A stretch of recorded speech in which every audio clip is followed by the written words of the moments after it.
আসসালামু আলাইকুম। আবারও চলে আসলাম আপনাদের মাঝে। আজকে আরো একটা আপডেট নিয়ে চলে আসলাম। আপনারা দেখতে পাচ্ছেন একটা রেসার কবুতর।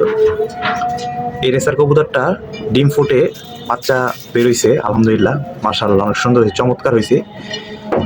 সেই বাচ্চা গুলোকে দেখানোর জন্য আজকে আবার চলে আসা। আপনারা দেখতে পাচ্ছেন এটা হচ্ছে নর কবুতর।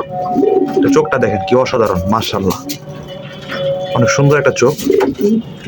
তো দুইটা বাচ্চাই সুন্দর মতো ফুটছে, আলহামদুলিল্লাহ, দুইটা বাচ্চাই সুন্দর হয়েছে। সেই বাচ্চাগুলো আপনাদের কাছে দেখাবো।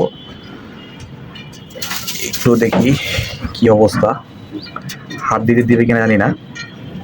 একদম ছোট, গতকালকে ফুটছে।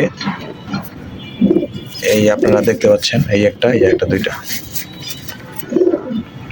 আর এটা হচ্ছে নর কবুতর। এই নর কবুতরটা ভালো ফ্লাইং করে এবং অনেক ডিস্টেন্স নিয়ে উড়ে, আলহামদুলিল্লাহ।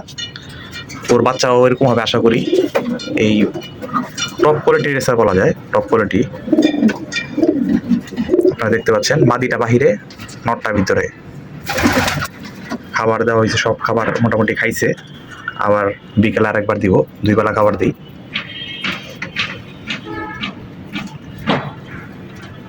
তো আজকে এই পর্যন্তই, আবার দেখা হবে। আসসালামু আলাইকুম রহমতুল্লাহ।